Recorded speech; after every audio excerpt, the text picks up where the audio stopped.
आज हम करने वाले हैं डाइजेशन टॉपिक। क्या करने वाले हैं? Digestion topic. खाना कहाँ से कहाँ कहाँ जाता है? सबसे पहले खाना कहाँ जाता है ये आपको सीक्वेंस तो पता ही होगा। माउथ से फेरिंक्स, फिर ईसोफेगस, फिर stomach, small intestine, large intestine, rectum, anus. ठीक है, माउथ से लेने वाला ये पहला स्टेप है कि माउथ से खाना गया। माउथ के अंदर दो पार्ट आ जाता है, टीथ और टंग। यहाँ बहुत सारी कंटेंट लिखा नहीं हुआ है, मैं ओनली आपको बोल के बता दूँ। ठीक है, माउथ के अंदर दो पार्ट है, टीथ और टंग। टीथ मेरा क्या करता है, बॉडी के अंदर कोई हार्डेस्ट पार्ट की बात करी जाए तो हमारा क्या है, टीथ है। और टीथ में भी कौन सा है, वो जो आउटर कवरिंग होती है, क्या होते हैं, इनएमल बोल देते हैं। क्या बोल देते हैं? तो अगर कोई बोले कि हार्डेस्ट कवरिंग या हार्डेस्ट पार्ट अगर बॉडी के अंदर कहीं पाया जाता है तो वो क्या है, इनएमल है। वो भी किसका, टीथ का। तो टीथ की आउटर कवरिंग को हम क्या बोल देते हैं, इनएमल। अब टीथ ना हमारे अंदर चार तरीके के पाए जाते हैं। कितने तरीके के पाए जाते हैं? चार। इंसाइजर्स जो आपके बाय कट करने में हेल्प करता है, ठीक है, काटता है। आगे वाले जो दांत है दो दांत, वो कैसे है, हमारी इंसाइजर्स है। क्या है वो? क्या कहता है, कैनाइड्स, जो मतलब एक तरीके से बाइट कराएंगे किसी भी चीज को, मतलब टीयर कर देगा, मतलब चीर देगा। मैंने कोई रोटी खाई, मैंने मतलब कट करा उसको, तो उसको अलग भी तो करना है, वो कैनाइड्स कराएगा। अगला क्या है, मोलर्स, और फिर क्या है, प्री मोलर्स। ये चार आपके टाइप है दांतों के। अब ना क्वेश्चन पूछा जाता है डेंटल फॉर्मूला पे लेकर, मतलब ना डेंटल फॉर्मूला कुछ नहीं है, ये आगे वाला नंबर है इसका। हमारे दो जॉ होते हैं, अपर जॉ और लोअर जॉ, उसको भी हाफ हाफ होते, सिर्फ एक साइड का लिया गया है बस। मतलब एक साइड का अगर मैं हाफ कर दूं तो मेरे इधर कितने हैं, इस चारों दांत और नीचे में कितने हैं, तो वही आप और में करके लगा दिया। तो जो ये ऊपर वाला रेशो है, ये ऊपर वाले मतलब इसका भी ना इधर का रेशो है ऊपर वाले जॉ का, और ये वाला जो नीचे वाला है, ये डिनोमिनेटर जो है इधर नीचे वाले का जॉ का, और इधर वाला रेशो है। तो स्टार्टिंग आ इंसाइजर्स की, मतलब दो मेरे क्या होते हैं, इंसाइजर्स। अगर मैं अपर जॉ के या लोअर जॉ के सिर्फ एक राइट साइड या लेफ्ट साइड की बात करूँ तो इधर कितने हैं, दो इंसाइजर्स रहेंगे, एक कैनाइन रहेगा, और दो ही आपका मोलर रहेगा, और तीन प्री मोलर रहते हैं। जो लास्ट वाला दांत होता है ना, प्री मोलर का तीसरा जो दांत होता है, उसको बोलते हैं विजडम टीथ बोल देते हैं। क्या बोल देते हैं? अक्ल के दांत बोलते हैं। वो बाद में जाकर आता है, तब जाके हमारे कहीं 32 दांत हो पाते हैं पूरे। ठीक है, और जब ये विजडम टीथ टूट भी रहा होता है तो बहुत दर्द करता है, कहते हैं दाढ़ी के दांत टूट गए, ऐसे बोलते हैं, ऐसे काम बोल सकते हैं। ठीक है, और ये बोलते हैं ना कि इसके होशियारी के दांत जो बोला, वो होशियारी के दांत नहीं होते, इसका मतलब है आप एडल्ट हो चुके हैं। ठीक है, एडल्ट के बाद कौन सा आता है, हमारा प्री मोलर का तीसरा वाला आ जाता है। तीन है ना प्री मोलर में, देखो ना, इंसाइजर्स, कैनाइन्स, मोलर्स और प्री मोलर। जो लास्ट वाला जो पहले तो दो ही रहता है। जब बच्चे 17 या 18 साल के रहते हैं, 17 साल तक हमारे कितने रहते हैं, दो ही रहते हैं। जब एडल्ट बन जाता है तब जाके तीन बन जाता है। मतलब मोलर एक कब आ रहा है, बाद में आ रहा है, जिसे हम क्या बोलते हैं, विजडम टीथ बोलते हैं। क्या बोलते हैं? विजडम टीथ बोलते हैं। ये ना कुछ डेंटल फॉर्मूला है जो आता ही आता है। ये एडल्ट के लिए है, 18 साल या उसके बाद के लिए 2 1 2 3 अपॉइंटमेंट 2 1 2 3। ये टीनेजर्स के लिए, 17 साल के बच्चों के लिए, जैसे जिससे अभी तुम चल रहे हो ना 15 16 17 वाले जो चल रही है। ठीक है, ये तुम्हारे लिए फॉर्मूला, तुम्हारा भी फॉर्मूला क्या चलेगा, 2 1 2 3 चलेगा। बच्चों के लिए बिलो 14 ईयर्स और 13 ईयर्स, जब वो कहते हैं टेम्पररी टीथ आते हैं, 2 सेट ऑफ डेंटिशन आता है ना हमारे अंदर, 2 बार दांत आते हैं, एक बचपन में आते हैं और एक बड़े होने पे आते हैं। तो जो बचपन में आते हैं उसे हम क्या बोल देते हैं, टेम्पररी टीथ बोल देते हैं, और जो उसके बाद आते हैं उसे क्या बोलते हैं, परमानेंट सेट ऑफ टीथ बोल देते हैं। टेम्पररी टीथ अगर एक बार टूट जाते हैं, जैसे हम मिल्क टीथ बोलते हैं, तो दोबारा उग जाते हैं, उगते हैं ना, तो वो कैसे होते हैं, परमानेंट। तो दोबारा टूटने के बाद नहीं उगते, वो परमानेंट है। ठीक है, ये कुछ डेंटल फॉर्मूला जो आपको आना चाहिए। अब बात करते हैं टंग की। किसकी बात करते हैं? टंग के अंदर जो ग्लैंड्स होती है उसे हम क्या बोलते हैं, सलाइवरी ग्लैंड। और टंग के ऊपर ना मेरे टेस्ट रिसेप्टर भी होते हैं। क्या बोलते हैं उसे हम? गस्टो रिसेप्टर्स बोल देते हैं, या गस्टेटरी रिसेप्टर्स बोल देते हैं। मेरे टंग के ऊपर, ये टंग के अंदर सलाइवरी ग्लैंड के साथ साथ क्या चीजें पाई जाएंगी, टेस्ट बर्ड्स पाई जाएंगी, जिसे हम क्या बोल देते हैं, टेस्ट रिसेप्टर, जिसका नाम क्या है, गस्टो रिसेप्टर्स या गस्टेटरी रिसेप्टर्स बोल देते हैं। ठीक है, अब गस्टेटरी रिसेप्टर को हटा दो, उसको क्वेश्चन नहीं आता, बस पूछते हैं कि टंग के ऊपर कौन से रिसेप्टर्स पाए जाते हैं, तो क्या नाम बोलोगे उसका आप, गस्टेटरी या गस्टो रिसेप्टर। तो किसमें हेल्प करते हैं, आपको जो खान मीठी फील होती है, खट्टी तीखी जैसी भी, वो कौन बता रहा है, सलाइवरी ग्लैंड नहीं बताता, कौन बताता है वो चीज, टेस्ट रिसेप्टर्स बताते हैं, या टेस्ट बर्ड्स बोल सकते हो, जिनका नाम क्या है, गस्टो रिसेप्टर्स और द गस्टेटरी रिसेप्टर्स। ठीक है, अब टंग के अंदर ना सलाइवरी ग्लैंड होता है, क्या सीक्रेट करता है, सलाइवा। अब सलाइवा के अंदर ना, जिसे हम हिंदी में लाल बोल देते हैं, जो किसी टेस्टी खाने को देखने का निकलता है ना, तो समझ लो वो तुम्हारा सलाइवा है। ठीक है, अब जो भी सलाइवा है उसके अंदर ना एंजाइम्स पाए जाते हैं। मैंने आपको दो नाम बताए थे, सलाइवरी अमाइलेज या पटाइलिन कह लो। अब सलाइवरी अमाइलेज या पटाइलिन दोनों कॉमन नाम, एक ही नाम है, एक ही एंजाइम का नाम है। या आप सलाइवरी अमाइलेज कह लो या आप पटाइलिन कह लो, दोनों का काम क्या है, जो भी खाने के अंदर जो कार्बोहाइड्रेट मतलब जो स्टार्च रहेगा उसको कन्वर्ट कर देगा किसमें, माल्टोस में और डेक्स्ट्रिन। अगर मैं इसको और सिंप्लीफाई करके बताऊँ ना तो 3 चीजों में कन्वर्ट करता है, माल्टोस, आइसोमाल्टोस और अल्फा डेक्स्ट्रिन। ये करेक्ट नाम है, 11वीं में पढ़ते हो। और अंत में अभी बता दिया क्या नाम है उसके, दोबारा बोलो। माल्टोस, आइसोमाल्टोस और अल्फा डेक्स्ट्रिन। क्या नाम है? अल्फा। अल्फा को ऐसे बना देना इस तरीके से, अल्फा। ठीक है, मैथ्स में होता है अल्फा बीटा गामा। ठीक है, तो यही अब देखो, अब गैस इसमें आ गए। अब देखो सलाइडिया माइलेज या पोटैशियम का नाम सेम है, और दोनों क्या करेंगे, मेरे जो खाने के अंदर जो कॉम्प्लेक्स स्टार्च रहेगा उसे किसमें कन्वर्ट कर देंगे, माल्टोस, आइसोमाल्टोस या अल्फा डेक्स्ट्रिन में कन्वर्ट करेंगे। इतना क्लियर। अब इसके अंदर ना एक और एंजाइम, देखो होने को ना बहुत सारी चीजें, सलाइवा के अंदर वाटर भी होता है, उसके अंदर सॉल्ट्स भी होते हैं। ठीक है, उसके अंदर ना एक थायोसाइनेट नाम का करके ना एक आयन होता है। मुंह कहते हैं ना, किसी किसी के बंदे के मुंह के अंदर से बड़ी बदबू आ रही होती है, नॉर्मली भी आ रही होती है, कोई बड़ी बात नहीं है। मतलब उसके अंदर जो थायोसाइनेट आयन है बहुत ज्यादा है। कभी कभी किसी के सलाइवा से बहुत बदबू आती है, किसी किसी के नहीं आती। तो जिसमें से बदबू आती है ना ज्यादा, उसकी कोई गलती नहीं है भाई, उसके अंदर थायोसाइनेट आयन थोड़े ज्यादा है उसकी सलाइवा के अंदर, इसीलिए उसके थूक से या उसके मुंह से बदबू आती है। और एक ब्रश ना करने का एक अलग ही अलग रीजन होता है। दीदी स्टोन्स भी होते हैं मोमोज पे, नहीं आती इसके अंदर स्टोन्स सलाइवा के अंदर होते हैं, लेकिन कहते हैं माइन्यूट अमाउंट के अंदर। हमें तो बेसिकली वो पढ़ना ना, डाइजेशन में कैसे रोल आ रहा है, उसका तो डाइजेशन रोल नहीं है ना फिलहाल, हमें तो इसका पढ़ना जिसका जिसका रोल आ रहा है। इसलिए फिर पता सारी चीज हटा के ना हम सिर्फ इन दो पे फोकस करते हैं। इतना समझ आया? ठीक है, तो पहला मैंने क्या होता है, सलाइवा माइलेज और पेटाइलिन बोला। ठीक है, जो मेरी किस्त में हेल्प कर रहा है खाने के अंदर जो भी आपका स्टार्च है। हाँ, एक और बात यहीं पे, दूसरा एंजाइम स्टार्ट करने से पहले यहाँ पे एक और चीज सुन लो मेरी। अब ना ये खाने के अंदर 30% स्टार्च को करता है। ठीक है, अब ना इसे कुक्ड स्टार्च को करता है डाइजेस्ट, मतलब अनकुक्ड को नहीं करेगा, ये रॉ स्टार्च को नहीं करेगा। मतलब आप कच्चे चावल खाओगे तो आपको पेट खराब हो सकता है, पेट में दर्द हो सकता है, होता है। छोटे छोटे बच्चे खा लेते हैं, फिर पेट में दर्द होता है, पता है कुछ नहीं, वो जो स्टार्च के जो छोटे छोटे थे ना, वही फ्रेगमेंट्स फीसेस के साथ बाहर आएंगे। तो जब हम कच्चे चावल खाते हैं ना, तो ये जो एंजाइम्स है ना, ये सिर्फ पके हुए स्टार्च पे ही एक्शन शुरू करेंगे। अगर आप कच्चा चावल खा ले रहे हो, ठीक है, आटे के अंदर भी कार्बोहाइड्रेट है, ऐसे ही आटा खा लोगे, ऐसे कच्चे आटा खा लोगे। ठीक है, वैसे वो तो कोई नहीं खाता, लेकिन चावल बहुत लोग खा लेते हैं, कच्चे चावल होते हैं ना, ऐसे ही खाते हैं, उस पर ये एक्शन शो नहीं करेगा। वहाँ पे ये बिल्कुल क्या बोलते हैं, क्या एकदम डी फंक्शन है, मतलब फंक्शन नहीं करेगा। फंक्शन कब करेगा, जब स्टार्च कैसी रहेगी, कुक्ड रहनी चाहिए, तब ये फंक्शन करेगा। अगला एंजाइम क्या है, जो लाइसोजाइम। क्या है दूसरे एंजाइम का नाम? लाइसोजाइम। पूछना आता है इसलिए मैंने बता दिया है। ये एंटी बैक्टीरियल एजेंट है।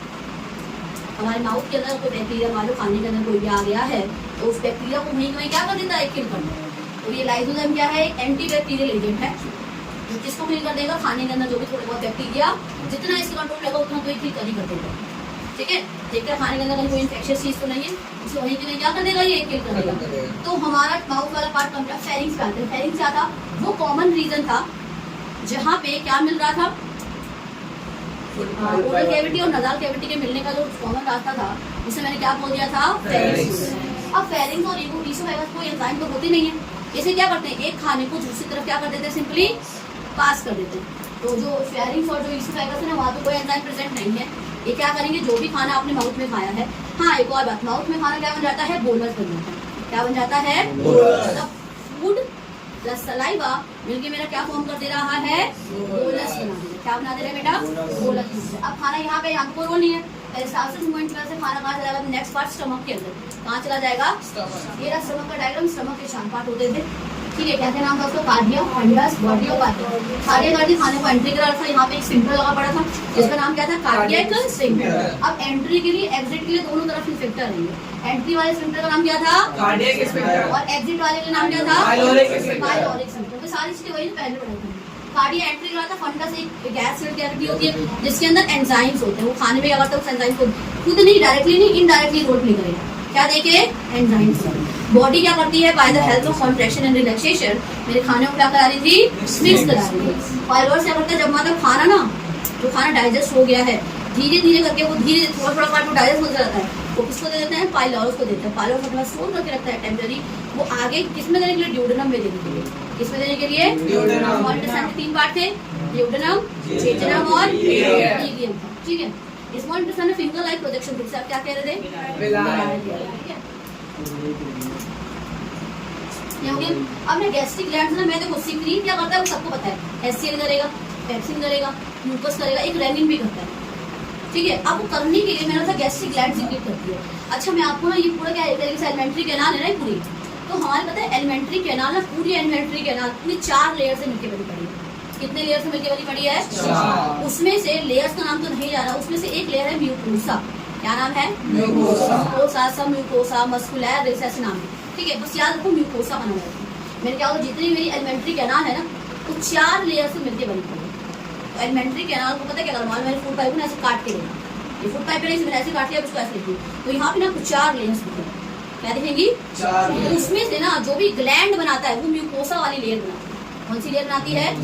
पता है उसके नाम बदल दिए जाते हैं। जैसे इसमें म्यूकोसा क्या कर दे रही है? बना दे रही है तो म्यूकोसा ही, लेकिन उसने क्या बना दिया है? तो जिस भी ग्लैंड के अंदर मेरे किसी भी एलिमेंट्री कैनाल के सब में ग्लैंड है, क्यों? इंटेस्टाइनल ग्लैंड नहीं थी? इंटेस्टाइनल ग्लैंड थी ना, तो इसमें जितनी भी जिसकी भी ग्लैंड बनानी होगी ना वो म्यूकोसा वाली ही लेयर बनाती है। तो बच्चे ना कंफ्यूज होते हैं म्यूकोसा यहाँ भी म्यूकोसा वहाँ भी। म्यूकोसा कुछ नहीं है, पूरी एलिमेंट्री कैनाल बनाने के लिए ना बेटा एक 4 लेयर से मिलकर बनी पड़ी है। उसमें जो म्यूकोसा वाली लेयर होगी ना जो सबसे अंदर वाली लेयर है, अगर मैं ऐसे बात करूँ उसे इधर, ये चौथा तो इधर होगा, पहला वाला जो म्यूकोसा है क्या है वो वही क्या करती है? गैस्ट्रिक ग्लैंड्स बनाती है। क्या बनाती है? किसी भी चीज की गैस्ट्रिक ग्लैंड्स बनाती है, ठीक है। अब इसकी गैस्ट्रिक ग्लैंड जो कन्वर्ट हो गई कोल्ड ड्रिंक्स में कन्वर्ट हो गई, जिसे मैंने क्या नाम दे दिया? रुगै नाम दे दिया। क्या नाम दे दिया था? अब मेरे स्टमक में ना जितना खाना आपको एक्सपेंड भी कराता है और क्या कर रहा था? एब्जॉर्प्शन सरफेस एरिया बढ़ा रहा था। तो 2 काम क्या थे रुगै के? एक तो एब्जॉर्प्शन बढ़ा देना, मतलब सरफेस एरिया बढ़ा देना एब्जॉर्प्शन के लिए, और दूसरा काम क्या था बेटा उसका? नहीं वो तो हो गया, सरफेस एरिया बढ़ा देता है एब्जॉर्प्शन के लिए। एक और क्या था अभी मैंने बता दिया, एक्सपेंड करता है। मान लो तुम्हारा पेट फुल हो गया और कहते हैं ना कि पेट भर गया लेकिन मन नहीं भरा, फिर भी खाते जाते हैं। तो पेट में इतनी कैपेसिटी आप कहाँ से रही है? रुगै की मदद से आ रही है। रुगै ना खुलते चल रहा है, इससे पेट बड़ा हो गया, ठीक है। अब ना इस सेल्स जिस अब गैस्ट्रिक ग्लैंड जो भी है उसके अंदर सेल्स होंगी, उस सेल्स में 3 तरीके की सेल्स पाई जाती है। ये ऐसे ना अपने आप कहीं से नहीं निकलता, उनमें पर्टिकुलरली ना सेल्स फिक्स है। पहले मैंने बताया था आपको निकलती है गैस्ट्रिक ग्लैंड रिलीज करती है। अब गैस्ट्रिक ग्लैंड में भी कुछ सेल्स होती है जो रिलीज करती है, वही सेल वही चीजें निकालेंगी। कोई और सेल कुछ और, हमने क्या पढ़ा था नॉर्मल बेसिक नहीं पढ़ा था, गैस्ट्रिक ग्लैंड थी चीजें निकाल रही थी। अब मैं बता रही हूँ कौन सी सेल्स क्या निकालते हैं। तो गैस्ट्रिक ग्लैंड के अंदर 3 तरीके के सेल्स हैं। गॉबलेट सेल्स, गॉबलेट सेल आपने 9th में पढ़ा होगा, उस वाले में याद करो, जो लेयर बाय लेयर वाले टिश्यू थे जो गॉबलेट सेल्स म्यूकस क्रिएट कर रहे थे, ठीक है। नेक सेल्स है गॉबलेट सेल्स कह रहे थे, ठीक है। गैस्ट्रिक ग्लैंड के एक सेल का नाम क्या है? Goblet cells. अगला सेल क्या है? चीज सेल्स या पेप्टिक सेल्स, ठीक है। उसके बाद क्या है? ऑक्जेंटिक सेल्स या पराइटल सेल्स। नाम क्लियर सारे? गॉबलेट सेल, चीज सेल या पेप्टिक सेल्स। अगला नाम क्या है? ऑक्जेंटिक सेल्स, ये क्या है? Parietal cell. जो आपके गॉबलेट सेल्स है वो क्या सीक्रेट करते हैं? म्यूकस, कुछ इस शेप के थे, शायद अब याद आ जाए। यस दीदी, हाँ याद आया, उसमें होता है कॉलमनर एपिथेलियम में। अब ये म्यूकस सीक्रेट करते हैं। अब ना ये चीज के फैक्टरी सेल्स होते हैं ना, ये प्रो एंजाइम सीक्रेट करते हैं, ऐसे एंजाइम सीक्रेट करते हैं जो पहले से कैसे रहेंगे? इनएक्टिव रहते हैं। और मैंने आपको बताया था प्रोटीन वाले डायरेक्ट एक्टिव फॉर्म में कभी भी रिलीज नहीं होते, पहले कौन सी फॉर्म में रिलीज होते हैं? वो इनएक्टिव। तो पहले ना ये प्रो एंजाइम को सीक्रेट करते हैं। प्रो किसी की भी अगर प्रो लग जाए ना या जन लग जाए लास्ट में, इसका मतलब एंजाइम भी इनएक्टिव है। क्या है वो? अभी इनएक्टिव। वो प्रो रेनिन है, पेप्सिडोजन है, जन लगा पड़ा ना लास्ट में, मतलब ये भी क्या है? इनएक्टिव। इससे आगे प्रो लगा देती, प्रोपेप्सिन कर देती, तो ये क्या है? इनएक्टिव। लगता तो नहीं, यहाँ तो जन लगता है। और 2 ही तरीके पहचानने को, एंजाइम एक्टिव है कि इनएक्टिव है। इनएक्टिव होगा तो आगे प्रो लगा रहेगा, ये लास्ट में क्या लग जाएगा? जन लग जाएगा, GEN जन लग जाएगा, ठीक है। तो चीज सेल या पेप्टिक सेल में क्या निकाले हैं? Pro enzyme. ये अगला क्या है? पेप्सिनोजन, ठीक है। उस प्रो एंजाइम का नाम क्या है? पेप्सिनोजन या प्रो रेनिन भी कहते हैं। अब इधर देखो ऑक्जेंटिक या पराइटल सेल क्या निकाल रहे हैं? तो HCl निकाल रहे हैं, और दूसरी चीज क्या निकाल रहे हैं? Castle intrinsic factor. थोड़ा ध्यान सुनना है। जो गैस्ट्रिक ग्लैंड का एक सेल है जिसका नाम क्या है? ऑक्जेंटिक सेल या पराइटल सेल, वो 2 चीजें निकाल रहे हैं, HCl। अगला क्या निकाल रहे हैं? कैसल इंट्रिंसिक फैक्टर निकाल रहे हैं, ठीक है। अब कैसल इंट्रिंसिक फैक्टर पता क्या है? विटामिन B12 के एब्जॉर्प्शन करता है। कौन से विटामिन की? B12। अब विटामिन B12 ना जैसे RBC मेरा बन गया, उसको मैच्योर भी तो होना है, उसकी मैच्योरेशन में ना विटामिन B12 हेल्प करता है। RBC बना दिया, किसने बना दिया बता? बोन मैरो ने बना दिया। RBC बोन मैरो में बंद हो गया बेटा, लेकिन उसकी मैच्योरेशन होगी।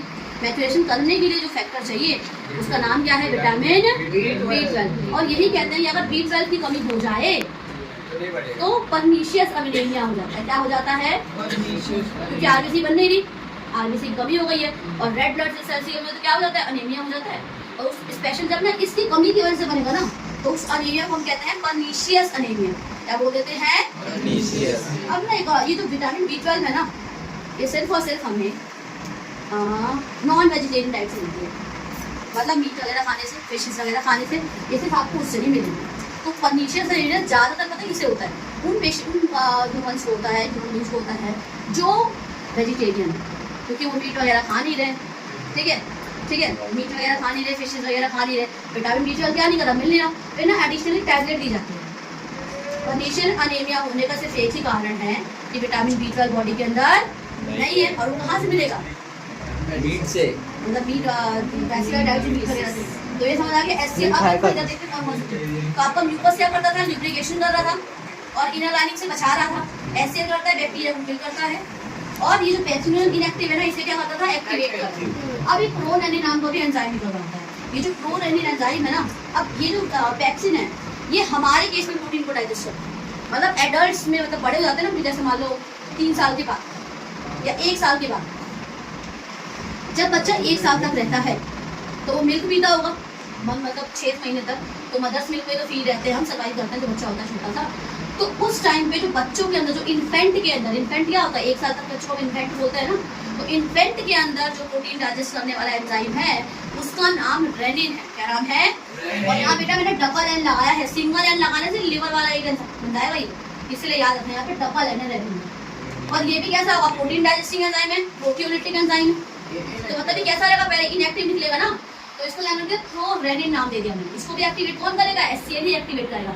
मतलब कि मेरे स्टमक के गैस्ट्रिक ग्लैंड ने, ऑक्सेंटिक सेल ने, पैराइटल सेल ने मेरा निकाला था एससीएल, और ये निकाला था कैसल इंटरेस्टिंग फैक्टर, और जो हमारा चीज है पेप्टिक सेल था, इसने प्रो एंजाइम निकाले, प्रोरेनिन और पैक्सिनोजन निकाले। इसको एक्टिवेट कौन करेगा, एससीएल करेगा, और एक्टिवेट करेगा इसे एससीएल करेगा। ठीक है, ये खत्म। अब लिवर पे आते हैं। अब देखो यहाँ पे अगला स्टेप है स्मॉल इंटेस्टाइन। अब खाना स्मॉल इंटेस्टाइन में जाने से पहले स्मॉल इंटेस्टाइन का जो फर्स्ट पार्ट है ड्यूडेनम, वहीं पे ना खाना थोड़ी देर पॉज करता है, वहाँ पे ना मैक्सिमम डाइजेशन होती है। अगर पूरे स्मॉल इंटेस्टाइन में कहीं पूछा जाए कहाँ डाइजेशन ज़्यादा हो रही है, तो कहाँ पे होती है, ड्यूडेनम में होती है, जो फर्स्ट पार्ट है हमारा स्मॉल इंटेस्टाइन का। अब ना यहाँ पे सिक्रीशन आती है किसकी, बैक्टीरिया की और लिवर की। पहले देखते हैं लिवर की, क्या देखते हैं पहले, लिवर की। अब लिवर ना सबसे बॉडी का सबसे लार्जेस्ट पैड है। पता है क्या कहते हैं, healthy liver is a sign of healthy body. ये स्टेटमेंट बहुत ही कोट ना बहुत ही ज़्यादा फेमस है।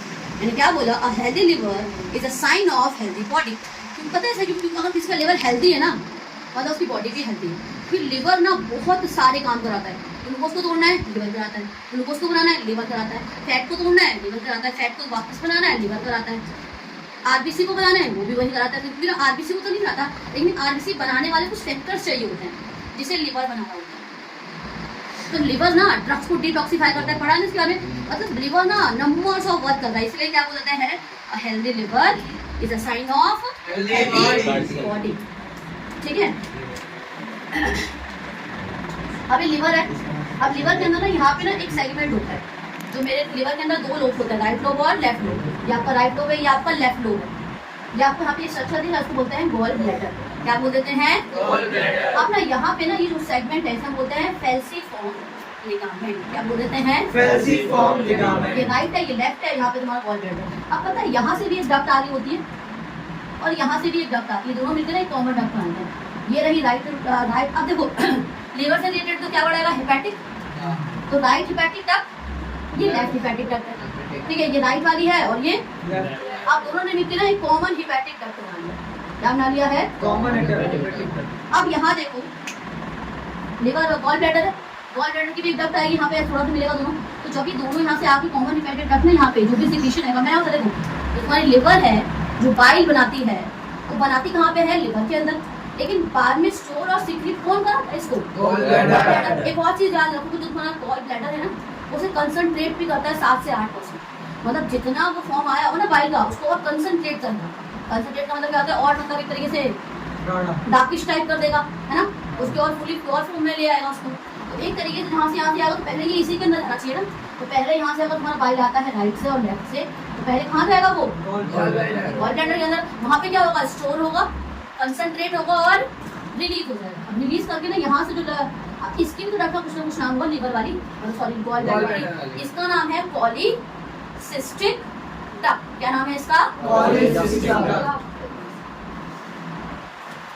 पॉलीसिस्टिक डक्ट, इतना समझ आ गया? ठीक है, अब इधर देखो, ये कॉमन हिपैटिक डक्ट क्लियर, ये क्लियर पॉलीसिस्टिक डक्ट। अब ये ना गॉल ब्लैडर की डक्ट और यहाँ पे ये तुम्हारी इसकी सारी ना देखो इसको बोलते हैं कॉमन बाइल डक्ट बोलते हैं। क्या बोलते हैं? यहाँ पे आपकी गॉल ब्लैडर की डक्ट और यहाँ पे जो लिवर साइड की डक्ट ना, अब एक कॉमन बना लेंगे। भाई मैं एक बड़ा सा डायग्राम बना के समझा दूंगी। तो देखो समझो, लिवर की दो ग्लैंड है, राइट और लेफ्ट। राइट से जो डक्ट आ रही है उसको मैंने बोला राइट हिपैटिक डक्ट, जो लेफ्ट से आ रही है उसको मैंने क्या बोल दिया? लेफ्ट। अब दोनों ने मिलकर ना एक कॉमन, यहाँ से एक रास्ता यहाँ से, तो ये तुम्हारा लेफ्ट है, ये तुम्हारा राइट है, तो left hepatic duct, right hepatic duct, फिर एक कॉमन रास्ता मतलब common hepatic duct. Gall bladder से आने वाली डक्ट क्या है? Polycystic duct. अब गॉल ब्लैडर की डक्ट और मेरे लिवर वाली डक्ट जो कॉमन हिपैटिक डक्ट आई थी, दोनों ने मिलकर ना एक कॉमन रास्ता बना लिया, उसे हमने क्या बोल दिया? कॉमन बाइल डक्ट बोल दिया। क्या बोल दिया उसे हम? इतना क्लियर है? एक डायग्राम आपने पूरा क्लियर कर दिया, ठीक है? देखो हमने पढ़ लिया लिवर के बारे में, मैंने भी आपको एक छोटा सा इंट्रो दे दिया था थोड़े बहुत पार्ट्स का। लिवर के ना मेनली दो लोब्स होते हैं। कितने लोब्स होते हैं? दो। और लिवर हमारी बॉडी का सबसे लार्जेस्ट क्या है? ग्लैंड है, ठीक है? लिवर जो था आपका, लिवर को मैंने क्या बोला था? Healthy liver is a sign of healthy body. मतलब अगर किसी का लिवर हेल्दी है तो इसका मतलब पर्सन भी कैसा है? Healthy, because liver is performing in a number of function. बहुत सारे फंक्शन है। ग्लूकोज को बनाना है, लिवर तैयार है। ग्लूकोज को तोड़ना है, लिवर तैयार है। फैट्स को बनाना है, लिवर तैयार है। फैट्स को तोड़ना भी है तो कौन तैयार है? आरबीसी के लिए भी कहीं ना कहीं वो कौन है? लिवर है। ड्रग्स खाइए तो मेडिसिन खाइए, उसमें वेस्ट तो होगा, उसको डिटॉक्सिफाई करने को कौन तैयार है? मतलब लिवर ना हर काम के लिए तुम्हारी बॉडी के तैयार है। इसीलिए क्या बोल दिया? अगर लिवर सही है तो ह्यूमन बीइंग भी सही है, ठीक है? इसीलिए अपने लिवर को अच्छा खासा रखो भाई, be friendly with your liver, ठीक है? अब ना लिवर के ना दो लोब्स हैं, लेफ्ट लोब और राइट लोब। अब इस दोनों लोब को डिवाइड करने वाला बीच में ना एक लिगामेंट या सेप्टम टाइप का, उसका नाम क्या था? फैल्सिफॉर्म लिगामेंट। मैंने यहाँ पे नेम मेंशन नहीं करा क्योंकि स्पेस नहीं था। उसका नाम क्या है? फैल्सिफॉर्म लिगामेंट नाम था। क्या नाम था उसका? फैल्सिफॉर्म लिगामेंट, ठीक है? अब एक बात बताओ, लिवर ने क्या बनाया था? बाइल बनाया था। बाइल बनाया था ना उसने। अब लेफ्ट वाले साइड से जो बाइल आएगा वो कौन सी डक्ट से आएगा? लेफ्ट हिपैटिक डक्ट से आएगा। लिवर के लिए टर्म इस्तेमाल करते हैं हिपैटिक, पता क्यों करते हैं? क्योंकि लिवर की जो सेल्स का नाम है ना, उसका नाम है हिपैटोसाइट्स। पर लिवर की सेल्स ना डायरेक्टली सेल्स अरेंज नहीं होते, उनको अरेंजमेंट करने के लिए एक स्पेशल ना तरीका होता है। देखो हम यहाँ पे ना इस तरीके से ऐसे ये ना हिपैटिक लॉब्यूल है। क्या है ये? हिपैटिक लॉब्यूल्स है। ऐसे ही ना पूरे लिवर के अंदर ऐसे अरेंज होता है। अब इसके अंदर हिपैटिक सेल्स होते हैं इस तरीके से। देखो ध्यान से, ऐसे ऐसे ऐसे ऐसे यहाँ पे ना इस तरीके से ऐसे ऐसे ऐसे सेल्स होते हैं। इसको हम क्या बोल देते हैं? हिपैटिक सेल्स बोलते हैं। पर ये हिपैटिक लॉब्यूल है जो मेरे लिवर के अंदर इस तरीके से पहले ये अरेंजमेंट रहेगा, हेक्सागोनल शेप का रहेगा, मतलब 6 साइड्स रहेगी, ठीक है? और इसको बीच बीच में बना यहाँ पे हिपैटिक साइड होता है। मतलब लिवर की सेल्स ना फ्रीली अरेंज नहीं है, वो एक लोब के अंदर अरेंज है, देखा जाए तो। बाकी की सेल क्या था? नेफ्रॉन, अपने नेफ्रॉन अरेंजमेंट थी, सेल्स लगे हुए थे ना, चाहे हमारी बॉडी के सेल्स लोग किसी भी और लिवर में ऐसा नहीं है। लिवर की सेल्स फ्रीली नहीं है, वो लोब के अंदर अरेंज होती है। इसका नाम क्या है? हिपैटिक लॉब्यूल या लॉब्यूल कहते हैं। अब इधर देखो, यहाँ से आया कौन सी डक्ट आई? लेफ्ट वाली हिपैटिक डक्ट। ये वाली कौन सी है आपकी? अब दोनों आपकी ना एक कॉमन डक्ट बना दी, जिससे मैंने क्या हो दिया? कॉमन हिपैटिक डक्ट हो गया मैंने। तो आपकी यहाँ से लेके बस यहाँ तक बेटा, यहाँ से यहाँ तक क्या आई आपकी? Common hepatic duct. कहाँ से कहाँ तक? यहाँ से यहाँ तक क्या है? ये कॉमन हिपैटिक डक्ट। अब यहाँ से नहीं बात करो, गॉल ब्लैडर है। गॉल ब्लैडर काम क्या था? जो बाइल लिवर ने निकाला था उसको स्टोर करना, कंसंट्रेट करना और क्या कर देना? सिक्रीट कर देना। तो मतलब कि ये स्टोर कर लिया। अब ये जो यहाँ से जो भी आएगा, जो भी आपका बाइल आ रहा है तो यहाँ चला जाएगा, ठीक है? तो गॉल ब्लैडर की जो छोटी सी आपको डक्ट दिख रही है, इसका नाम क्या है? Polycystic duct. क्या नाम है? पॉलीसिस्टिक डक्ट बोलते हैं, ठीक है? स्टोर कर लिया, कंसंट्रेट कर दिया, रिलीज कराएगा, सिक्रीट कराएगा। सिक्रीट करके ना ये दोनों का जो रास्ता है कॉमन बनेगा ना, इसने जो चीज थी इसको दे दिया। यहाँ पे ना एक कॉमन एक रास्ता बन गया बाइल को निकालने का, उसमें क्या बोल दिया? कॉमन बाइल डक्ट बोल दिया। क्या बोल दिया? Common bile duct. तो जो ये आपको ब्लैक कलर, अभी ना मैंने एरो बनाया है ना, मान लो ड्यूरनम आ रहा है ना, उसके पीछे से होगा। इसलिए आपको ड्यूरनम है, इसके पीछे से ऐसे होगा, दिखेगा नहीं, पर मेरे को समझाया है मैंने। अगर निकल रहा होगा तो पीछे में, इसी को समझो इसके अंदर से निकल रहा है, बिल्कुल भी नहीं होता ऐसा। यहाँ से इसके पीछे से मान लो आपका ड्यूरनम है ना, ये ड्यूडनम है, तो पीछे साइड से ना ये इस तरीके से ठीक है, इसके पीछे से ऐसे ये आपका ड्यूडनम आगे से और ये ऐसे, ठीक है। अब ये आपका ड्यूडनम इसके पीछे से आता है, तो यहाँ पे ना ये सारे जितने मान लो जो भी इसके कॉमन फाइटर बता रहे हैं, ये पेनक्रियाज के इसमें पहले देखा हम लोगों को दी थी, पेनक्रियाज को भी देना है, देना तो स्मॉल इंटेस्टाइन को यहाँ पे ध्यान से समझना, यहाँ पे क्या है, यहाँ पे ना मिलकर ये कॉमनली यहाँ पे एक चीज सेपरेट होती है, मान लो इसने जो भी चीज दे दी थी, इसको ना एक तरीके से स्फिंक्टर सारा बाइल डक्ट आया एक जगह पे, अभी कहाँ जाना है अल्टीमेटली स्मॉल इंटेस्टाइन के अंदर जाना है ना, तो यहाँ पे सारा बाइल डक्ट इकट्ठा होके इसको क्या बोल देते हैं कि बनने वाला है स्फिंक्टर ऑफ बॉयटन बोल देते हैं, क्या बोल देते हैं इसे हम, एक एम्पुलर टाइप है जहाँ पे सारा बाइल ना एकदम से आएगा और यहीं से रिलीज कर दिया जाएगा, उससे मैंने क्या बोल दिया है स्फिंक्टर ऑफ बॉयटन। अब पेनक्रियाज को देखो, जैसे ट्रीज की ब्रांचेस होती है, ठीक है, तो यहाँ से आया आपका लेफ्ट राइट, अब यहाँ पे ना यहाँ कॉमन बाइल डक्ट मिल गया, यहाँ पे अभी सारी चीज यहाँ सीक्रेट कर रहे हो, तो स्फिंक्टर को अलाउ करेगा निकालने के लिए, उसका नाम क्या है स्फिंक्टर ऑफ बॉयटन। अब इधर समझो ये पेनक्रियाज है, अब जैसे ट्रीज की ब्रांचेस होती है तो इसकी भी ना ब्रांचेस टाइप रहेगी, अब ना सारे पेनक्रियाज के हर एक सेल से कलेक्ट करके ब्रांचेस में आ रहा है, फिर एक मेन पेनक्रियाटिक डक्ट को दे देगा, इसकी भी ना ये ना क्या कहते हैं, इसको हम कहते हैं एसेसरी पेनक्रियाटिक डक्ट, एसेसरी मतलब उसके आसपास की डक्ट, तो इसे मैंने बोल दिया एसेसरी पेनक्रियाटिक डक्ट, क्या बोल दिया इसे मैंने, जो आसपास से लेगा, अभी कहाँ डाल देंगे सारी चीजें कॉमन पेनक्रियाटिक डक्ट में, एक लंबा सा रास्ता, यहाँ से ना अब सारा जितना पेनक्रियाटिक डक्ट था आपका ये सारा कहाँ आ गया यहाँ पे, अभी ना ये एम्पुलर टाइप, एम्पुलर क्या होता है, कोई भी चीज ना अरेंजमेंट इस तरीके से होती है कि सारी चीज ना एकदम से निकाल देगा, डैम देखा है, डैम बंद रहता है एकदम जब खुलता है ना तो एकदम से सारा पानी दूसरी तरफ चला जाता है, होता है ना डैम में ऐसे बाढ़ जिसको बांध बोलते हैं हिंदी में, ऐसे ही इसको समझो, अभी जब तक ये रुका हुआ है ना एक स्फिंक्टर की तरह, तो सारा रुका पड़ेगा, लेकिन जैसे ये खुलेगा ऐसी बांध की तरह डैम की तरह सारा एकदम से जूस कहाँ चला जाएगा तुम्हारा, स्मॉल इंटेस्टाइन के ड्यूडनम वाले पार्ट के अंदर, तो ये आपका लिवर है, ये आपका गॉल ब्लैडर है, ये आपका स्टमक है, ये पेनक्रियाज है, ये शेप बनाना है, ये आपका क्या है ड्यूडनम। मैंने बोला था ड्यूडनम के अंदर मैक्सिमम डाइजेशन हो जाती है, इस एम्पुला को हम क्या बोल देते हैं, स्फिंक्टर ऑफ ओडी बोल देते हैं, क्या बोलते हैं इस एम्पुला को, स्फिंक्टर ऑफ ओडी, स्फिंक्टर मतलब अलाउ कर रहा होगा जाने के लिए, इस वाले को हम स्फिंक्टर ऑफ ओडी बोल देते हैं, ठीक है, और इस वाले क्या होता है स्फिंक्टर ऑफ बॉयटन। अब समझो होता क्या है, बनाया इसने भाई दोनों मतलब इधर से राइट साइड लेफ्ट साइड कहाँ गया, गॉल ब्लैडर में, गॉल ब्लैडर में पॉलिसिस्टिक डक्ट को है, कॉमन बाइल डक्ट से आया, अब ना देखो यहाँ पे सारा आएगा, अब यहाँ पे ना ये क्या करेगा, यहाँ पे सारा का सारा यहाँ से इसको देगा, यहाँ से दोनों आगे एक साथ आएंगे, अब यहाँ पे ना दोनों चीजें कहाँ पे आगे ड्यूडनम के अंदर, तो ध्यान समझो इंटेस्टाइनल ग्लैंड वाला जो काम था ना, इंटेस्टाइनल ग्लैंड भी सीक्रेट कर रही थी जूसेस और बहुत सारे एंजाइम कर रही थी ना सीक्रेट, तो वो काम ना जाके बाकी दूसरे जेजनम वाले पार्ट में हो जाएगा, लेकिन जो यहाँ पे जो काम होगा ना, यहाँ पे जिसकी डाइजेशन होनी है मैक्सिमम डाइजेशन, क्यों कि लिवर ने अपना बाइल भी दे दिया है और पेनक्रियाज ने अपने सारे जूसेस भी दे दिए हैं, तो ड्यूडनम के अंदर ही ना इनके एक्शन शो हो रहे हैं। अच्छी बात है, स्टमक से जो भी खाना आ रहा था, जो पानी मार रहा था, वो कैसा था, नेचर में एसिडिक था, उसको डीनेचर करना पड़ेगा, उसको न्यूट्रलाइज करना पड़ेगा, कि इसके जितने भी एंजाइम होंगे ना पेनक्रियाज के या लिवर के, ये एल्कलाइन मीडियम में ही वर्क करते हैं, ये एसिडिक मीडियम में वर्क नहीं करते। तो मान लो अगर एसिडिक तुम्हारा काइम आ भी जाएगा तो क्या ये काम करवाएगा उसका, नहीं होने देगा ना। मान लो फूड का पार्टिकल यहाँ पे आ गया, ठीक है, मान लो फूड पार्टिकल यहाँ पे आ, जो क्या था तुम्हारा काइम था, क्या है, ठीक है, तो जो आपने स्टमक से जो खाना आया है after the action of HCL और जो भी गैस्ट्रिक ग्लैंड के जो जूसेस वगैरह थे, वो क्या बन गया है, काइम बन गया है। अब काइम को क्या बनाना पड़ेगा, एल्कलाइन करना पड़ेगा, तो एसिडिक है, कैसा एसिडिक है, हाईली एसिडिक है, क्योंकि पीएच कितना होता है उसका HCl का 1 से 3 कह सकते हो, 1 से 2 कह सकते हो, ठीक है, NCERT 1 से 2 प्रेफर करती है, इसलिए 1 से 2 कहते हैं, 3 भी है तो बेहतर वाली बात है, ठीक है। यहाँ से आई काइम है, ये जो खाना आया है ये भी क्या है, काइम है, इस काइम को क्या करना पड़ेगा, न्यूट्रलाइज करना पड़ेगा ना, तो ये समझ में लगा, डॉक्टर सारी समझ आ गई। अब इसको न्यूट्रलाइज करेंगे तो अब लिवर से जो जूसेस निकले थे उसे मैंने क्या बोल दिया, बाइल। अब बाइल के अंदर ना 2 चीजें होती हैं, बाइल सॉल्ट्स और बाइल पिगमेंट। क्या होता है, बाइल पिगमेंट का नाम आपको पता है, bilirubin and bilirubin. Bile salts 3 तरीके के थे, और भी थे लेकिन आपको 3 जानने हैं, मेनली 3 है। कौन कौन से हैं ये, सोडियम बाइकार्बोनेट, क्या नाम है, sodium bicarbonate, sodium taurocholate, sodium ग्लाइकोकोलेट, नाम सुनो ध्यान से।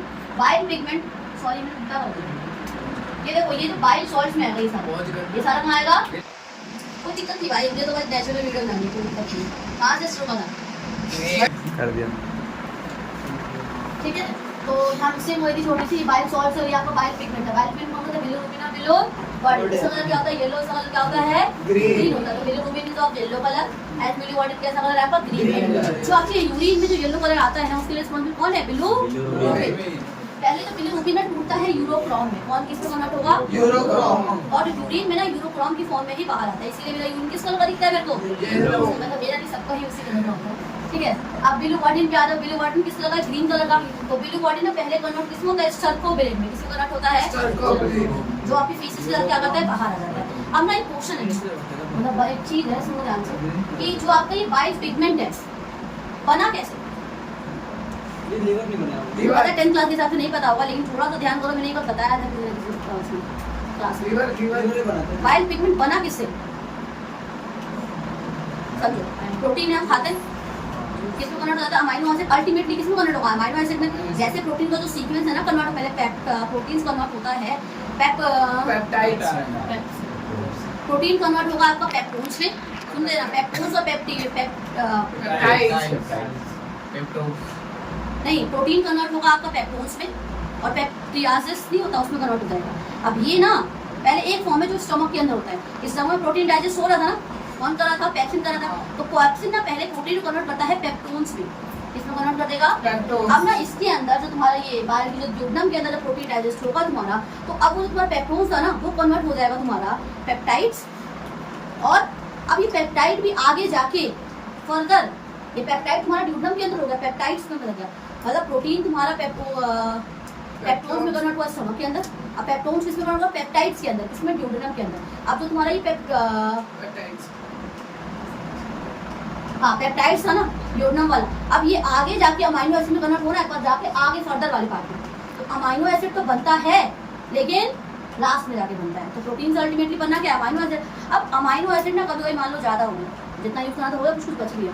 तो ये जो अमाइनो एसिड है ना, एक्सेस अमाइनो एसिड, इनकी डिग्रेडेशन से खत्म करना पड़ेगा ना इनको। तो इनको खत्म जो डिग्रेडेशन करता है हमारा लिवर करता है। कौन करता है अमाइनो एसिड की डिग्रेडेशन? लीवर। तो जब वो अमाइनो एसिड खत्म कर रहा होता है ना, तो ये बाइल पिगमेंट बना देता है। और जो अमाइनो एसिड एक्सेस बच गया तुम्हारी बॉडी के अंदर, ब्लड के अंदर, यूरिन के अंदर तो पास करना नहीं है, कहीं ना कहीं इस्तेमाल करना है, तो ये इसमें कन्वर्ट कर देगा, उसको बाइल पिगमेंट्स में कन्वर्ट करता है, जो कैसा है नेचर में टॉक्सिक है, इसीलिए तो उसको बाहर निकालना पड़ता है। नहीं निकालोगे तो कहीं ना कहीं कोई दिक्कत हो जाएगी। मान लो तुम्हारी बॉडी के अंदर ना बिलिरुबिन एक्सक्रीट आउट नहीं होने वाला यूरोक्रोम की फॉर्म में यूरिन से, और ना ये बॉडी के अंदर ना इकट्ठा होते चला जा रहा है। तो मान लो अगर बिलिरुबिन बढ़ जाता है और अगर ये इकट्ठा होता चला जाता है, तो मेरा जॉन्डिस हो जाता है। पीलिया सुने? पीलिया, पीला पीला हो जाता है। पीलिया नाम से तो येलो, आंखें पूरी येलो थोड़ी सी ना, कलर पेल पड़ जाएगा, मतलब हल्का पीला पड़ जाएगा, ना कलर उड़ जाता है, ठीक है। हाथों के जो नेल्स होते हैं वो उड़ जाता है। ऐसे करते हैं ना स्किन पे, तो एकदम ब्लड नहीं दिखता, तब शाइन वाइट स्वेट। तो इसका अंदर क्या होता है? पीलिया हो सकता है या जॉन्डिस इंग्लिश में। तो ये क्यों हो रहा है? क्या इंक्रीज कर गया तुम्हारे इसके अंदर? और ये बाइल पिगमेंट्स बने कहाँ से बेटा? अमाइनो एसिड की डिग्रेडेशन। जो करता कौन है? लिवर करता है, क्योंकि लिवर ही बनाना है ना इसको। तो लिवर अपने आप जादू तो है नहीं, मैजिशियन तो है नहीं, तो सब चाहिए ना कुछ चीजें बनाने के लिए, ठीक है। इसके बाद जो आपका ये बाइल सॉल्ट्स था, क्या है आपका? बाइल क्या क्या चाहिए था इसके अंदर? सोडियम बाइकार्बोनेट, अगला क्या है? Sodium taurocholate and sodium glycocholate. अब लिवर का मेन काम क्या था? इमल्सिफिकेशन ऑफ फैट करना। मैंने बोला था मैं आपको बताऊंगी, जब मैं इसकी थोड़ी डिटेल करूंगी तो मैंने आपको बताने को बोला था, जो भी खाना खाया है वो लार्ज फैट वो भी उसको छोटे छोटे फैट में तोड़ेगा। मानो जो फैट खाते हैं वो भी ऐसे इकट्ठा दे और उसको ना अलग अलग कर दिया, ऐसे ऐसे ऐसे कहते स्मॉल फैट होती है। अभी तो ये ऐसे बोला होता है ना ग्रुप में था, इसको अलग कर दिया। तो लार्ज फैट ग्लोब्यूल्स को स्मॉल फैट ग्लोब्यूल्स मतलब टुकड़ों में कर दिया।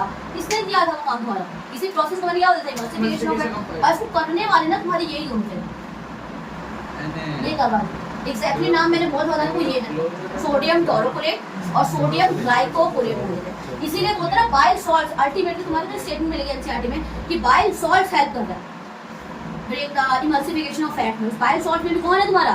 सोडियम टोरोकुलेट और सोडियम ग्लाइकोकुलेट, ठीक है। ये क्या कर रहा था? Emulsification of fat.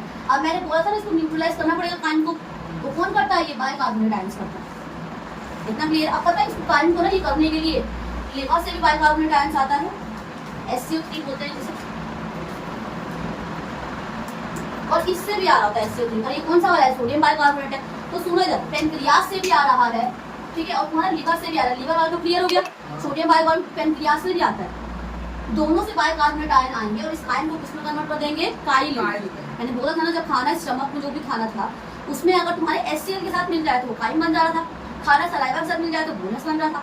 अब जो खाना था उसमें पैंक्रियाटिक के जूसेस और लिवर के जूसेस अगर एक्शन दिखा दें तो हमारा किसमें कन्वर्ट हो रहा था, काइल में। उस जूसेस लेने का मतलब क्या था, बाइकार्बोनेट आयंस की बात कर रहा है। अब जो खाना डाइजेस्ट की बात बन गया है उसे हम क्या बोल देते हैं, काइल बोल देते हैं। तो स्मॉल इंटेस्टाइन से खाना जो डाइजेशन का जैसा ही बन जाता है उसे हम क्या बोल देते हैं, काइल बोल देते हैं। कितना क्लियर हुआ। लिवर में क्या क्या चीजें निकाली थी, क्या हुआ था। अब पेनक्रियास था, पेनक्रियास क्या निकाला था, पेनक्रियाटिक जूस। अब पेनक्रियास के बारे में ना थोड़ी सी बात है, ये एक हेट्रोक्राइन ग्लैंड है। What do you mean by heterocrine gland? Heterocrine gland वो ग्लैंड होते हैं जो दोनों एक्शन शो करते हैं, एक्सोक्राइन भी और एंडोक्राइन भी। अब देखिए एक्सोक्राइन क्या होता है, एंडोक्राइन ग्लैंड हमारी बॉडी के अंदर वो ग्लैंड्स होते हैं जो हार्मोन सिक्रीट करते हैं। क्या सिक्रीट करते हैं, हार्मोन्स। पेनक्रियास ना हार्मोन्स भी सिक्रीट करता है और एक्सोक्राइन ग्लैंड वो ग्लैंड्स होते हैं जो जूसेस या एंजाइम्स निकालते हैं with the help of duct. ठीक है, तो ये इसके बाद दोनों से ये जूसेस भी निकाल रहा है और हार्मोन्स भी निकाल रहा है। कौन कौन से हार्मोन्स निकालता है, ये इंसुलिन जो रिस्पॉन्सिबल होता है उसके लिए, डायबिटीज मिलेटिस के लिए। ठीक है, और क्या है, ग्लाइकोजन निकालता है। तो कौन से दो हार्मोन पेनक्रियास निकालता है, ये से क्वेश्चन भी आ सकता है। कौन से वो दो हार्मोन्स है, इंसुलिन और ग्लाइकोजन। इंसुलिन और ग्लाइकोजन। ये क्या हेट्रोक्राइन, ये यू शेप का होता है। सॉरी साथ ड्यूटन के लिए ये लीफ लाइक होता है। इसके जैसा होता है, ये लीफ लाइक स्ट्रक्चर होता है। ठीक है, अब ना मैंने क्या बोला, इसमें ये दोनों कर रहा है, इसमें से 1% एंडोक्राइन को प्ले करता है, बाकी बचा हुआ 99% है ना, ये एक्सोक्राइन है। मतलब 99% इसका हिस्सा जो सिक्रीट कराता है, सिर्फ 1% जो इसका बीच में छोटा सा हिस्सा है, इसे हम क्या बोल देते हैं, जो क्या करता है, एंडोक्राइन पार्ट रोल प्ले करता है। मतलब जो और हमारा पेनक्रियास को 100% लाना चाहे तो सिर्फ 1% एंडोक्राइन रोल प्ले होगा। मतलब इंसुलिन या ग्लाइकोजन सिक्रीशन वाला काम होगा, तो छोटा सा हिस्सा पूरे बीच में ही होता है, जिसको हम ना आइसलेट्स बोल देते हैं। क्या बोल देते हैं, आइसलेट्स। आइसलेट्स बोलते हैं। मैंने लिखा नहीं क्योंकि इतना आप मैटर लेंथ में मैटर नहीं कर रहा, लर्न नहीं कर रहा होता। तो ये छोटा सा हिस्सा क्या है, 1% एंडोक्राइन। अगर आपसे पूछे कि पेनक्रियास कैसा ग्लैंड है तो कैसा है, बोला हेट्रोक्राइन या मिक्स ग्लैंड है। क्यों, क्योंकि वो जूसेस वगैरह भी निकाल रहा है और हार्मोन्स भी निकाल रहा है। मतलब it can perform both kind of function, can be exocrine और can be endocrine. Endocrine by secreting the hormones of insulin and glycogen. Is that clear? देखो अब ना इसके ये तो हमने एंडोक्राइन रोल दे दिया। अब एक्सोक्राइन रोल में कुछ एंजाइम्स निकलते हैं। प्रोटीन वाले एंजाइम्स हमेशा कैसे रहेंगे, इनएक्टिव फॉर्म में निकलेंगे ना। ये भी प्रोटीन को डाइजेस्ट कराई करवा रहा है। देखो पेनक्रियाटिक अमाइलेज इसकी डाइजेशन कराता है, स्टार्च की। पेनक्रियाटिक लाइपेज जो ये इमल्सिफाइड फैट बना था, इसको भी तो आगे तोड़ना होगा। तो अब ना ये जो फैट बना, छोटे छोटे टुकड़ा जो फैट है उसे मैंने इमल्सिफाइड फैट बोल दिया। अब फैट्स किसमें कन्वर्ट हो जाएगा, फैटी एसिड और ग्लिसरॉल में, तो उसे लाइपेज कन्वर्ट करता है। कौन कन्वर्ट करता है, लाइपेज किसमें कन्वर्ट कर देगा, फैटी एसिड्स और ग्लिसरॉल। अभी ना डायरेक्टली फैटी एसिड और ग्लिसरॉल में कन्वर्ट नहीं होगा। जो इंटेस्टाइन से जो जूसेस या एंजाइम्स आएंगे ना, वो उसको फैटी एसिड में करता है। अभी पता नहीं क्या करेगा, ये डाई में कन्वर्ट होगा पहले। मतलब डाई फैट्स पता ना, जैसे मोनो वाले यूनिट होते हैं, मोनो डाई, तो पहले ये डाई फैट्स में कन्वर्ट होगा, फिर मोनो वाले में होगा, और लास्ट में जाके फिर एक इसमें कन्वर्ट होगा, तब जाके ये फैटी एसिड और ग्लिसरॉल में होगा after the action of intestinal juices. मैं ये बताऊंगी इंटेस्टाइनल जूसेस निकालने वाले कौन से सेल्स है, क्या है, अभी बताऊंगी। इतना क्लियर? अभी देखो ट्रिप्सिनोजन, ये प्रोटीन वाला डाइजेस्टिंग एंजाइम है। काइमोट्रिप्सिनोजन, ये भी प्रोटीन डाइजेस्टिंग एंजाइम है। और प्रो कार्बोक्सी पेप्टिडेज, प्रो के आगे मतलब क्या है, इनएक्टिव है। तो तीनों कैसे हैं, ये इनएक्टिव, और ये क्या डाइजेस्ट करेंगे, प्रोटीन डाइजेस्ट कराएंगे। अब ना प्रोटीन के भी टाइप होते हैं, आपको नहीं पढ़ना कौन किसको क्या कराएगा, बस इतना है। देखो ये तीनों प्रोटीयोलिटिक एंजाइम है, मतलब क्या डाइजेस्ट कराना है, ये प्रोटीन। अब ये इनएक्टिव है तो इनको एक्टिव करने के लिए कुछ ना कुछ चीज आनी चाहिए ना। उसको समझने से पहले एक चीज समझते हैं, स्मॉल इंटेस्टाइन के ग्लैंड्स के अंदर फिंगर लाइक प्रोजेक्शन होता है, जिसे आप क्या बोलते हो, अब ये देखो ये ना मिला, ये ना मिला। अब विलाई के बीच में ना ऐसे कप लाइक कुछ शेप होता है, उसको बोलते हैं क्रिप्स ऑफ लिबरपूल। आपने देख सुना होगा, क्रिप्स ऑफ लिबरपूल आपने सुना होगा। यहाँ पे ना सेल्स प्रेजेंट होते हैं, मतलब एक विलाई यहाँ पे एक बोल, फिर यहाँ पे एक विलाई, तो दोनों विलाई के बीच में एक ऐसे गड्ढा सा होता है, इसमें क्या बोल देते हैं, क्रिप्स ऑफ लिबरपूल बोलते हैं। इसमें ना कुछ सेल्स होते हैं, यही सेल्स ना फिर बहुत सारे एंजाइम, कुछ जूसेस ये सीक्रेट करते हैं। इतना क्लियर है? बस मैं सेल्स का नाम भी बता रही, इसमें ना कुछ टाइप ऑफ सेल्स है, एक ही सेल नहीं, ये सेल 5 तरीके के सेल्स हैं। कितने तरीके के सेल्स हैं, 5। तो कुछ सेल्स होते हैं जो एंजाइम निकालते हैं, कुछ सेल म्यूकस भी निकाल रहे होंगे, कुछ सेल्स जूसेस निकाल रहे होंगे। आपको नहीं पढ़ना कौन क्या निकाल रहा है, उतना याद रखो। कितने टाइप के सेल्स, इसके बाद 5 टाइप के सेल्स। अब ना ये एक एंजाइम देता है एंटेरोकाइनेज या एंटेरोपेप्टाइडेज। क्या नाम है, एंटेरोपेप्टाइडेज। मैंने 2 एंजाइम के नाम बोले, एंटेरोकाइनेज और एंटेरोपेप्टाइडेज। सबसे पहले जो आपका ये ट्रिप्सिनोजन है ये एक्टिवेट हो जाएगा ट्रिप्सिन में with the help of an enzyme which is releases from a cell of Krebs of Leverkusen. The enzyme name is enterokinase और enteropeptidase. दोनों में से कोई भी एक एंजाइम आएगा और इस ट्रिप्सिनोजन को एक्टिवेट कर देगा किसमें? ट्रिप्सिन में। तो दो विलायक के बीच में जो आपको गड्ढा दिख रहा है इसका नाम है क्रिप्स ऑफ लेवरकुसन। इसमें कुछ सेल्स पाए जाते हैं, कितने टाइप के सेल हैं? 5 टाइप के। कुछ डायरेक्ट निकालेंगे, कुछ जूसेस निकालेंगे, कुछ और भी निकालेंगे। तो इसमें से इस एक सेल ने किसी भी एक सेल ने एंजाइम निकाला होगा जिस एंजाइम का नाम क्या है? एंटेरोकाइनेज और एंटेरोपेप्टाइडेज। इतना क्लियर है? ठीक है। अब एंटेरो जो पेप्टाइडेज है आपका ये इसमें ट्रिप्सिन है। अब ये ट्रिप्सिन ना ऑटो कैटलिक होता है। क्या बोला मैंने? अब जो बचे हुए ये है ना एंजाइम को खुद ही एक्टिवेट कर देगा। ये ट्रिप्सिन आएगा, काइमोट्रिप्सिन पे एक्ट करेगा, किसमें कन्वर्ट कर देगा? काइमोट्रिप्सिन पे। अब प्रो कार्बोक्सिलिक पेप्टाइडेज है, इस पे एक्ट करेगा, फिर से ट्रिप्सिन में किसको कन्वर्ट कर देगा? इसको कार्बोक्सिल पेप्टाइड पे। तो ट्रिप्सिन के अगर पूछे इसका नेचर कैसा है तो ऑटो कैटालिटिक है। कैसा है इसका नेचर? Auto catalytic. ये सारी बातें क्लियर? पहले याद निकालने वाला हेट्रोकाइन एंडोकाइन कैसे है, इमल्सिफिकेशन ऑफ फैट कौन करा रहा है, सोडियम क्लोरोक्लेट और ग्लाइकोक्लोरोक्लेट। ठीक है। अब ना यहाँ समझो सिर्फ इस वाले पार्ट को देखो। न्यूट्रन में जब काइम आया था इसको पहले तो न्यूट्रलाइज कौन से उसने करा था? बाइकार्बोनेटाइड से। और किस किसने दिया था? पेंक्रियाज ने भी दिया था और लीवर ने भी दिया था। इतना क्लियर? तो मतलब कि यहाँ पे ना न्यूट्रन वाले पार्ट में मैक्सिमम डाइजेशन होता है।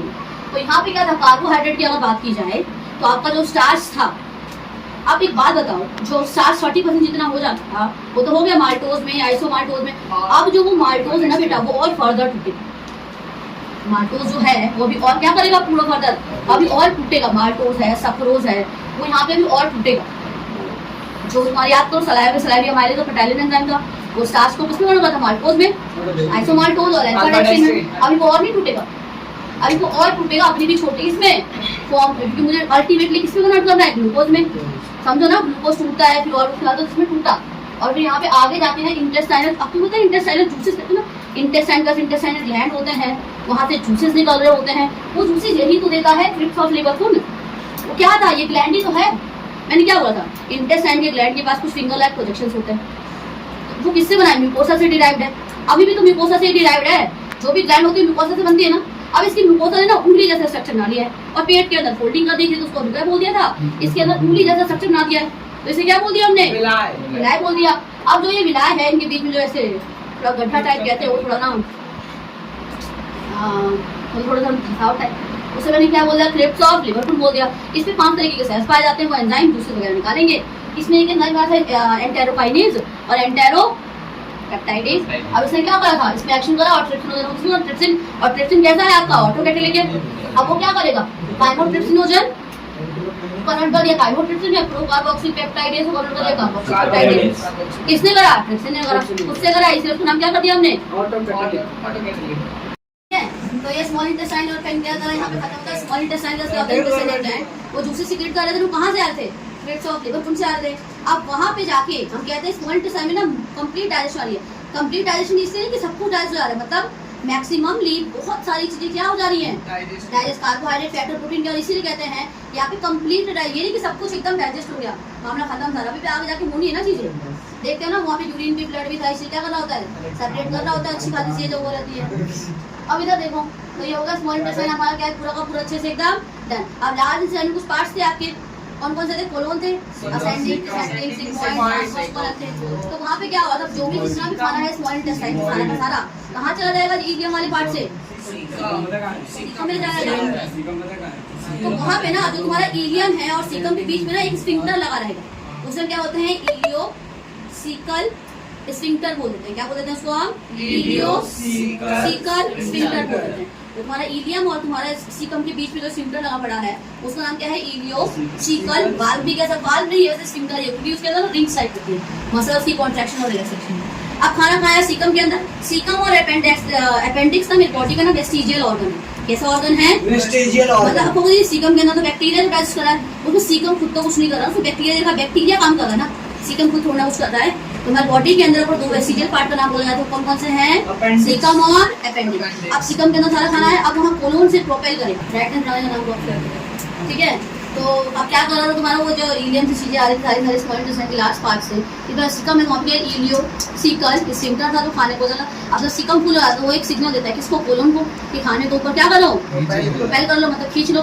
अब जो भी खाना ऐसे ऊपर में जा रहा था कोलन से पहले कौन सा आएगा, ये कौन सा था जो इसके साथ है, असेंडिंग या डिसेंडिंग, कौन सा ये वाला डिसेंडिंग, और इनमें से जा रहा था बाहर निकलना। तो पहले असेंडिंग में गया वाटर, जितने अभी अनडाइजेस्टेड फूड ही तो है, जो भी खाना आया था वेस्ट था, एक तरीके से अनडाइजेस्ट था तो डाइजेस्ट नहीं कर सकती बॉडी। तो अब उस अनडाइजेस्टेड फूड में से पानी अगर हल्का फुल्का बचा है तो मैं तो कोलोन के अंदर डांस करेगा, वो क्या करेगा, म्यूकस करेगा, ताकि खाना क्या करता है लुब्रिकेट करके आसानी से ऊपर प्रोपेल करता है, खींच जाए। अब ऊपर जाएगा जितना भी बचा कुछ पानी है ना, उसको वहाँ से क्या कर जाएगा, खींच दिया जाएगा।